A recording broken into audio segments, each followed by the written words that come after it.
He seems to have an easy way of articulating the rules of Halloween. Here's your spooky spot on the Spirit Halloween trick-or-treat articulated statue of Sam.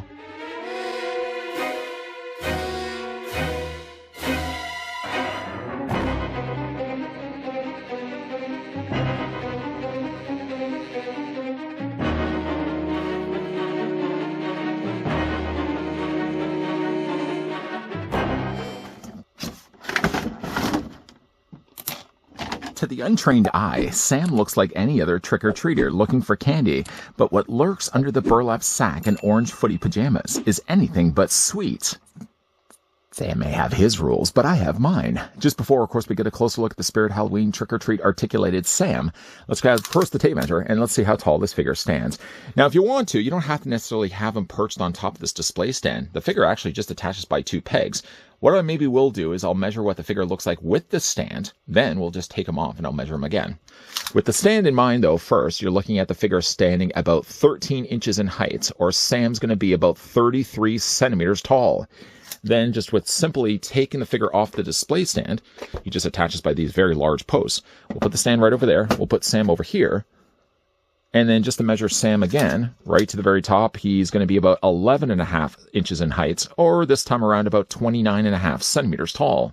Moving Sam back just a little bit, and we'll also move the display stand out of the way. We'll come back to that. The closest thing I have to a Sam of maybe somewhat this size is the one, of course, we got from Trick or Treat Studios. So let's bring him in right now. Trick or Treats, admittedly, maybe doesn't have the color completely matching for, of course, his hood. But if you want to have that character displayed with 6-scale figures, that's the closest one you're really going to want to go with. If you start to consider the idea of maybe displaying the one from Spirit Halloween, as you can see already for yourself, the figure's way too tall. By the way, Sam does go for $74.99 in stores, but I did have a 20% off coupon, so I saved a little bit of money there. I think most of the money that they set aside for this figure goes more into the display stand and not to the figure itself. The display stand does have audio clips, but it does kind of ask the question, did it really need to have them? There are batteries already installed in the bottom, so you don't have to worry about those when you first get Sam for yourself. There's an on and off switch, and then there's the little connecting peg there that if you had the little try button still, you could still keep that plugged in the bottom. I just chose to leave that off instead. It's a good size base, but it also gives them a lot more height. It does activate by having the front of this placard pressed, and that cycles through the audio. Sam, of course, does plug onto the top here. The base itself, I don't know, would necessarily look like anything from Trick or Treat. You could maybe use the argument, maybe it looks like a sidewalk. I don't know. I think they probably could have changed this instead for grass or something else instead. I can't help but also think the way that they made the placard as something that you would press makes me think that maybe they could use this for a future figure down the road, and then they would just simply change the font that they want to use out. So it wouldn't be Trick or Treat. Maybe they could put, like, I don't know, Leatherface, Texas Chainsaw Massacre. Maybe they could even put, like, Universal Monsters, Frankenstein. I don't know. But I feel like this display stand probably could be used for something else. We're going to switch it, though, to on. And to then press the audio, all you're going to have to do is press this again.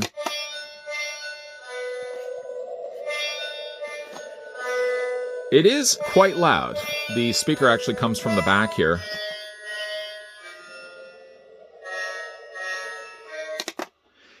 The thing I do like about this is that you don't have to wait for the audio completely finish. If you're tired of that sound, or you have kids coming over all the time and they want to start pressing these things, you don't have to wait 3 or 4 minutes for the audio to finally finish. You can interrupt at any time by pressing the placard again.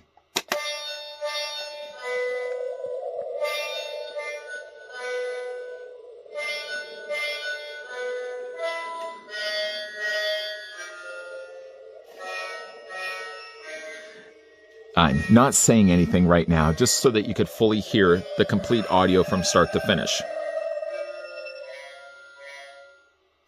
And that's it. No matter how many times you press it, the audio will be completely the same each time. I have now heard this, I would say, at least a dozen times, and I'm already tired of it. Again, if it wasn't for the fact that you could press this again to interrupt that audio, I would then have to sit through this every single time. I'd probably even just consider the idea of turning it off all the time, just so I wouldn't have to listen to it again. But again, like, that's the only way to activate the audio. Maybe what I'll do, in fact, is turn that off, so we're just not going to press it again. So that's the base, and of course Sam's going to attach to the base. If you look at the bottom of his feet, there's these large holes. Look at the size of these things on the bottoms of his footed pajamas, and that's just going to then plug onto the display base.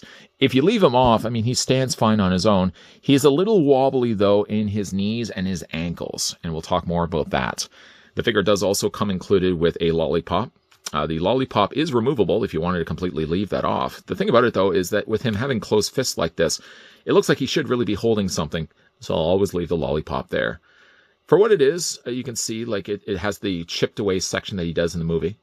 It's more of a solid orange plastic. Ideally, I would have liked if they could have maybe used a see-through transparent orange plastic. And also as well, like I've just put this down here for a second. What they've done is they've molded this all clearly in orange plastic. And then very cheaply, is that even a word? I don't know. But they've taken literally just black ribbon and they just rolled it up this. I would have thought that painting this would have been so much easier. I mean, clearly they've painted part at least of the jack-o'-lanterns face with the mouth and the eye. Why wouldn't they have done something similar here? With this only really being like a ribbon of adhesive, you can see like it unravels anywhere that it's not finished. So at the bottom where they started this, or at the top, you can see that it's already starting to peel off. Really cheap.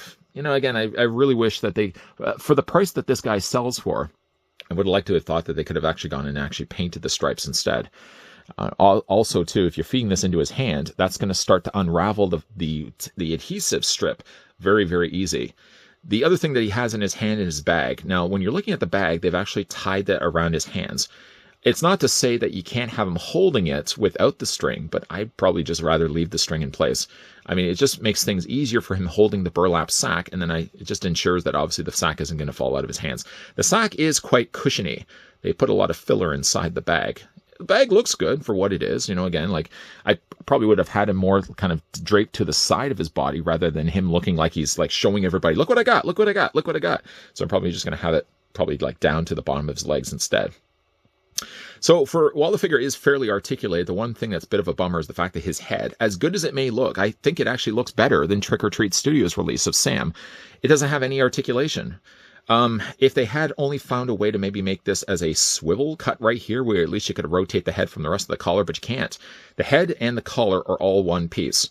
And even then, to try to rotate it, there's nothing that you can really do to it. The eyes are painted well. You got the stitch line there on the front. The crisscross on the front for the mouth and the seam up the middle looks good. I mean, everything really on this guy is colored well for the burlap sack face. The footed pajamas also look good as well. He's got the little pocket there on the back. This is all done with Velcro too. I suppose, not that you really would have a figure of this size, but it's actually a good looking pajama that they've given him. Little sewn off patches to the sides. Of course, he's got his feet down below here as well. Everything really is articulated. We're going to talk more about the articulation. And of course, he does have the pegs on the bottoms of his feet.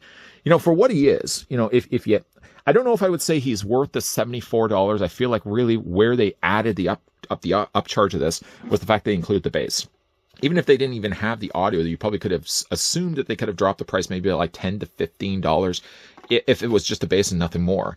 By adding electronics, I feel they unnecessarily added extra cost that this figure probably could have easily sold for maybe $50 instead of the $70.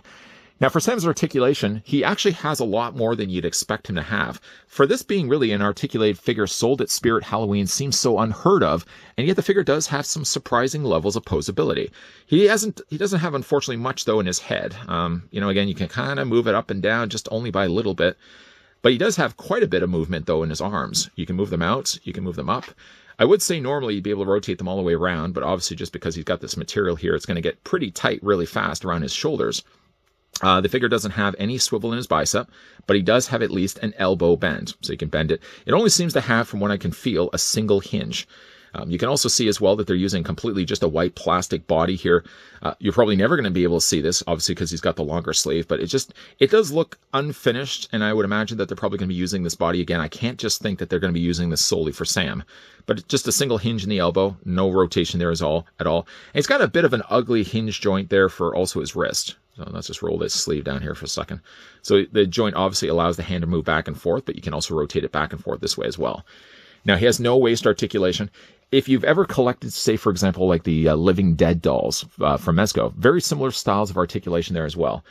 Nothing in the waist, but the legs do split out. You can take the legs and move forward. You can move them back. He has, surprisingly, a ratcheted knees, and yet, though, they never gave him a ratchet elbow. It's really strange that they decide only just to do it down here. And then he has articulation here for the ankle. It's the only thing I would really criticize, though, that's loose on the figure. It's very loose here back and forth. It doesn't rock back and forth at all. But when you do sometimes put him on the display stand, He started doing actually just before I hit record. He kind of starts to lean a little bit, just leaning a little bit. So not that I can finally, I mean, I suppose I probably could try to open up this and see if I can tighten up the joints in the ankles. But if anything, I might just try to have him a little bit more angled back.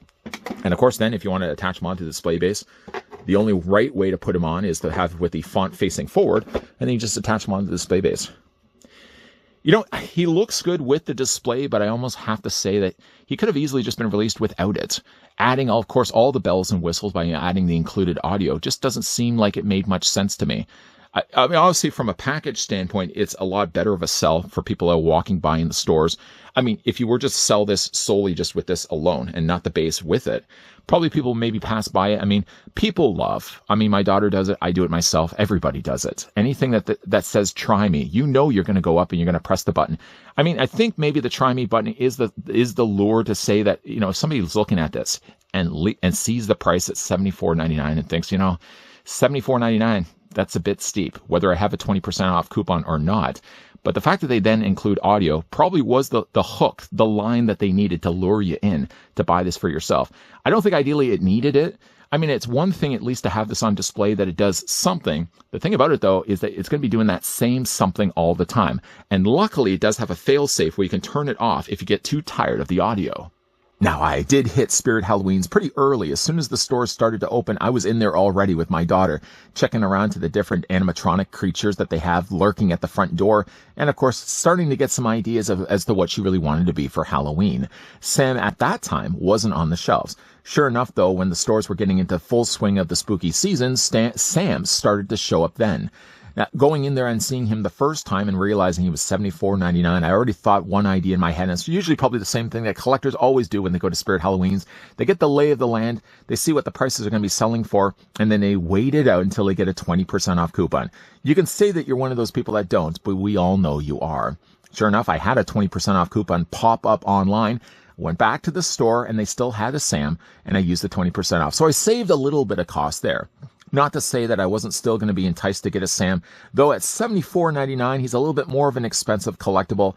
He doesn't have like the bells and whistles of an animatronic like Chucky, because that's one of the things we've also looked at in earlier spooky spots. But the fact he does have an audio base could maybe be an argument as to maybe why this figure needed to be as high as he was. It does ask the question, though, without the audio base, what could have an articulated Sam actually sold for? $40? $50? I think anything after 50, you're probably asking a lot. Although, really, to be fair, the footed pajamas alone, the quality is definitely there. I feel like they've done a good job on the fabric that they've used. And the painted mask for Sam looks really good. It actually, in fact, might look even better than some of the companies that also have produced a Sam. Speaking of other figures, though, he may not be one that scales well with other 6-scale figures. If you're looking to display this guy, especially with a base, I mean, already he's going to be way too tall. But if you leave him off the base, he's going to be about the same size as a Michael Myers. And you know that's not going to be right at all. On his own, standing on his own, Sam looks good, but he's good for $74.99. Let me know down below in the comments section if you guys have already had the chance to pick this one up, or if the $74.99 is maybe too steep, and maybe you'll wait until this guy gets marked down. If you guys did enjoy this video in the meantime, hit it with a like. You guys want to stick around for more so? I hope so. Make sure you hit that subscribe. Make sure you turn on that bell. And a more important thing is that you're keeping your ghoulish peepers peeled. We may be wrapping up things right now for trick-or-treating, but there will be a lot more spooky-related videos coming your way during the month of Spottober. As always, thanks for watching. See you guys next time.